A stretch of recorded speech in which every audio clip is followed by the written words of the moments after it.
Business की कुछ ताजा खबरें आज की छोटी सी वीडियो में। सो आज की first news Elon Musk versus Mukesh Ambani ji and Sunil Mittal ji के बारे में है, जहां फाइनली इलोन मस्क ने बात की है इंडिया में कंपटीशन की with Reliance Jio and Bharti Airtel, जहां पे कि उन्होंने एक एक्स की पोस्ट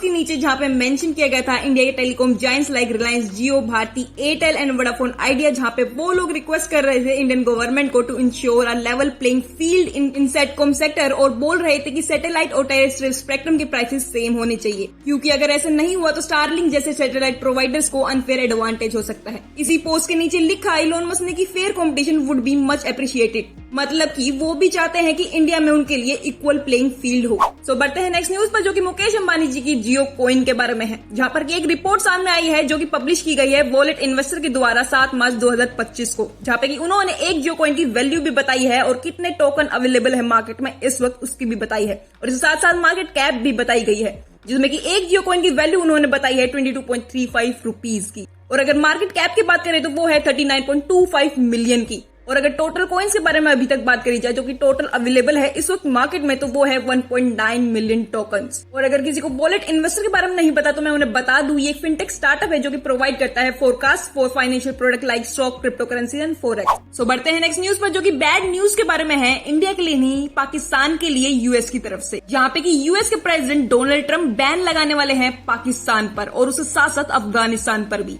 तो कुछ रिपोर्ट्स के अकॉर्डिंग पाकिस्तान के लिए बुरी खबर आ रही है अमेरिका से कि वहां पर उनके लोगों के लिए उनकी एंट्री पर बैन लग सकता है, और डोनाल्ड ट्रंप ने तो पाकिस्तान को डेंजरस कंट्री भी डिक्लेयर कर दिया है। यूएस एडवाइजरी ने ऑलरेडी इंडिया पाकिस्तान बॉर्डर और लाइन ऑफ कंट्रोल के टेररिज्म हॉटस्पॉट को डिक्लेयर किया हुआ है, और अभी भी रिपोर्ट्स ये कह रही है कि ट्रंप एडमिनिस्ट्रेशन पाकिस्तान और अफगानिस्तान के लोगों पर यूएस में एंट्री पर बैन लगाने की तैयारी कर रहे हैं। न्यूज एजेंसी र्यूटर्स के अकॉर्डिंग अगले 10 दिनों में ये नया ट्रैवल बैन इंप्लीमेंट हो सकता है, तो पाक को तो हर तरीके और हर जगह से बैन ही किया जा रहा है। तो बढ़ते हैं नेक्स्ट न्यूज पर, जो कि बाबा रामदेव के पतंजलि के बारे में है, और जहां उन्होंने 1500 करोड़ की इन्वेस्टमेंट करके एशिया का सबसे बड़ा और लार्जेस्ट ऑरेंज प्रोसेसर ओपन किया है नागपुर में। तो नागपुर के महीन डिस्ट्रिक्ट में मेगा फूड और हर्बल पार्क को लॉन्च किया गया है, जहां पे कि हर रोजाना 800 टन फ्रूट्स को प्रोसेस किया जाएगा विद जीरो वेस्ट सिस्टम, जिसका इनॉग्रेशन ऑलरेडी हो चुका है, और जहां पे शामिल हुए थे नितिन गडकरी जी भी बाबा रामदेव के साथ, और जिसकी कुछ फोटोज आपके सामने ये रही।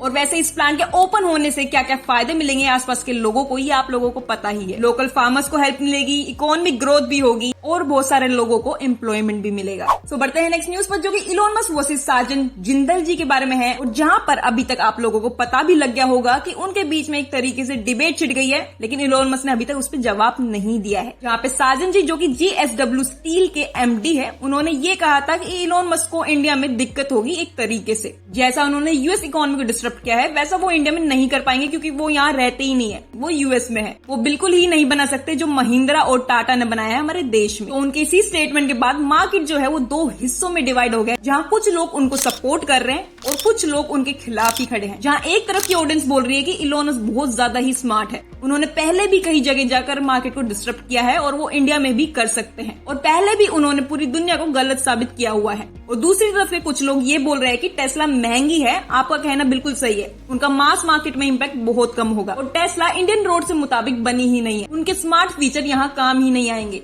तो दोनों ही साइड की पार्टियों का अपना अपना ही ओपिनियन है, पर इम्पोर्टेंट ये है कि आप किसकी साइड है मुझे कमेंट सेक्शन में जरूर बताना। इसके अलावा टेस्ला के बारे में एक और न्यूज है कि उन्होंने अपनी नई जॉब ओपनिंग्स को ओपन कर दिया है, जहाँ पे उन्होंने बहुत सारे service advisor, sales and customer support और ऑपरेशन एंड बिजनेस सपोर्ट के लिए लोगों को हायर करना स्टार्ट कर दिया है, जिसमें आप लोग भी अप्लाई कर सकते हो। उन्होंने कुछ टाइम पहले भी कुछ जॉब ओपनिंग्स ओपन की थी मुंबई और दिल्ली के लिए, जहाँ पर अभी नए और जॉब रोल्स भी आ चुके हैं। तो अगर आप एक वर्किंग प्रोफेशनल है तो आप भी इन जॉब्स में अप्लाई कर सकते हैं। लिंक्डइन पर जाइए या फिर टेस्ला की करियर वेबसाइट पर जाइए और अप्लाई करना स्टार्ट करिए। तो बढ़ते हैं नेक्स्ट न्यूज पर, जो कि Tata power and Arunachal Pradesh government के बारे में है, जहाँ पर कि इन दोनों पार्टियों ने मिलकर 49,000 करोड़ की डील कर ली है, जिसमें कि 7 gigawatt solar wind hybrid project बनेंगे, 7.5 लाख नौकरियां भी प्रोड्यूस होंगी, 10 लाख करोड़ का टोटल इन्वेस्टमेंट पोटेंशियल भी उन लोगों को दिख रहा है। इसी के साथ एपी गवर्नमेंट का गोल है कि इससे वो लोग एनर्जी हब बनना चाहते हैं देश का, जिसमें 160 गीगावाट का भी उनका टारगेट है। तो बढ़ते हैं नेक्स्ट न्यूज पर, जो कि क्रिप्टो होल्डर्स के लिए एक अलर्ट के बारे में है कि गवर्नमेंट कुछ बड़ा करने वाली है, जिसमें कि अब इनकम टैक्स के ऑफिसर्स को मिलेगा व्हाट्सएप फेसबुक, इंस्टाग्राम की चैट का एक्सेस, यानी कि टैक्स ऑफिसर्स को अब से social media, email, WhatsApp chat access करने का पावर मिलने वाला है, ऐसी रिपोर्ट्स का कुछ कहना है। और ये तब किया जाएगा अगर उनको शक है किसी तरीके से कि आप क्रिप्टोस को छुपा रहे हो। तो अब से आप लोग तैयार हो जाइए अगर आप ऐसा कुछ काम करते हो तो। ये पावर सिर्फ ज्वाइंट कमिश्नर्स और उससे ऊपर के ऑफिसर्स को होगी, ना कि किसी नीचे के लेवल के ऑफिसर को। और इसी के साथ इस इनकम टैक्स बिल 2025 में cloud servers, trading and investment accounts और सोशल मीडिया भी अब सर्च और सीज भी कर दिए जा सकते हैं अगर उन्हें जरूरत महसूस हुई तो। और इस बिल का फोकस होने वाला है कि डिजिटल लूप होल्स को बंद कर दिया जाए किसी तरीके से। क्रिप्टो पर पहले से ही 30% का टैक्स और 1% का टीडीएस लगता है, तो उस पर अभी इस रिपोर्ट में कोई बात नहीं की गई है कि टैक्स ऊपर नीचे कुछ ऐसा हो सकता है कि नहीं। अभी ये बिल पार्लियामेंट में रिव्यू स्टेज पर है, स्टेक होल्डर्स के डिस्कशन के बाद ही इसको फाइनल किया जाएगा। तो थोड़ा सा डर का माहौल है क्रिप्टो होल्डर्स के लिए। तो बढ़ते हैं नेक्स्ट न्यूज पे, जो कि जोमेटो के इन्वेस्टर्स के बारे में है। और एक अच्छी न्यूज है इन्वेस्टर्स के लिए, पर at the same time Zomato के यूजर्स और सेलर्स के लिए बुरी खबर है, क्योंकि जोमेटो ने अपने क्विक कॉमर्स प्लेटफॉर्म ब्लिंकिट के लिए रेट्स को इंक्रीज कर दिया है। पहले वो लोग 3 से 18% चार्ज करते थे फिक्स रेट पर, जो कि अब चेंज होकर 13 मार्च से सेलिंग प्राइस के बेस पर चार्ज होने वाला है। और इससे कंपनी अपने इन्वेस्टर्स को अपनी तरफ वापस से अट्रैक्ट करना चाह रही है, क्योंकि हाल ही में आपने देखा होगा कि जोमेटो का शेयर प्राइस गिर रहा है, और इसी चीज की वजह से जोमेटो ने अपने रेट्स को इंक्रीज किया है ताकि प्रॉफिटेबिलिटी बढ़ाई जा सके और मार्केट में एक स्ट्रॉन्ग पकड़ फिर से बनाई जा सके। इसके अलावा उनके ही कॉम्पिटिटर जेप्टो ने भी इंक्रीज कर दिया है अपने रेट्स को, 22 से 23% तक रेट हो गया है। किस कारण से किया है आप लोगों को पता ही होगा कि उनका आईपीओ आने वाला है, इसी साल एक्सपेक्टेड है, और उसी आईपीओ की वजह से उन्हें अपने प्रॉफिट्स में अच्छा खासा इंक्रीज दिखाना पड़ेगा ताकि लोग इन्वेस्टर्स इंटरेस्टेड हो उनके आईपीओ में। तो बढ़ते हैं नेक्स्ट न्यूज पे, जो कि बहुत बड़ी न्यूज के बारे में है, ओला के बारे में है, जहाँ पर कि उनके शोरूम्स पर रेड मारी गई थी गवर्नमेंट की तरफ से। तो ट्रांसपोर्ट अथॉरिटीज ने मल्टीपल स्टेट्स में ओला के शोरूम्स पर रेड मारी और कुछ शोरूम तक को तो बंद भी किया और व्हीकल्स को सीज भी किए गए हैं। और इसी के साथ साथ बहुत सारे इल्जाम भी लगे हैं, जैसे कि ओला के 3400 शोरूम्स में सिर्फ 100 के पास प्रॉपर ट्रेड सर्टिफिकेट था, जो कि मोटर व्हीकल के एक्ट के हिसाब से जरूरी होता है। सिर्फ 100 के पास 3400 में से। इसके अलावा महाराष्ट्र, मध्य प्रदेश, गोवा, बिहार, जम्मू कश्मीर जैसे स्टेट्स में ओला को लीगल वार्निंग भी मिली है ट्रेड रूल्स को वॉयलेट करने के लिए। साथ ही में ओला ने दिसंबर 2024 में, यानी कि पिछले साल, एकदम से 3200 नए शोरूम्स लॉन्च कर दिए, जिसमें कि काफी के पास प्रॉपर सर्टिफिकेट नहीं थे। इसके अलावा कंपनी के सेल्स वर्सेस रजिस्ट्रेशन मिसमैच हुए हैं। कंपनी ने इसी फेब में 25,000 स्कूटर बेचने का क्लेम किया था, लेकिन वाहन पोर्टल पर सिर्फ 8,600 व्हीकल ही रजिस्टर्ड दिखे, जिसकी वजह से उन्हें गवर्नमेंट अथॉरिटीज की तरफ से बहुत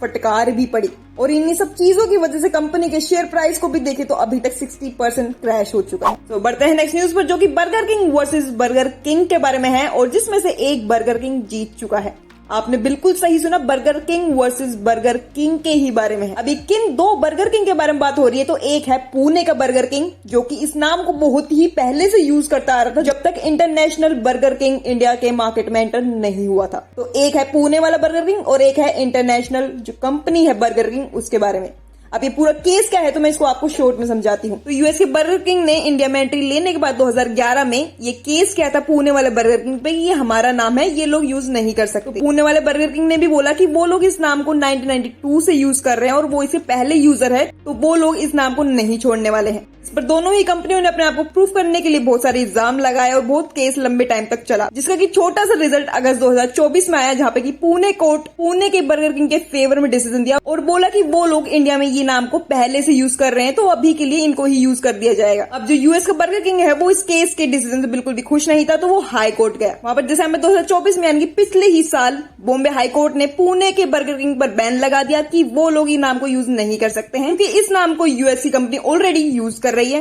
तो इस बार पुणे का बर्गर किंग बिल्कुल भी खुश नहीं था, तो वो गए सुप्रीम कोर्ट। तो सुप्रीम कोर्ट में जाने के बाद तो इसी मार्च में, यानी कि अभी 2025 में, मार्च 2025 में सुप्रीम कोर्ट ने बॉम्बे हाई कोर्ट के डिसीजन पर स्टे लगा दिया कि पुणे का बर्गर किंग अभी के लिए इस नाम को यूज कर सकता है, जब तक ये केस चल रहा है और फाइनल डिसीजन नहीं आ जाता। और अभी जानकारी के लिए बता दूं, ये केस अभी भी चालू है, फाइनल डिसीजन अभी तक नहीं आया है कि कौन सी कंपनी इस नाम को यूज करेगी। इसके अलावा आज की बिजनेस न्यूज सिर्फ यहीं तक। आप लोगों का बहुत बहुत धन्यवाद इस वीडियो को आखिरी तक देखने के लिए।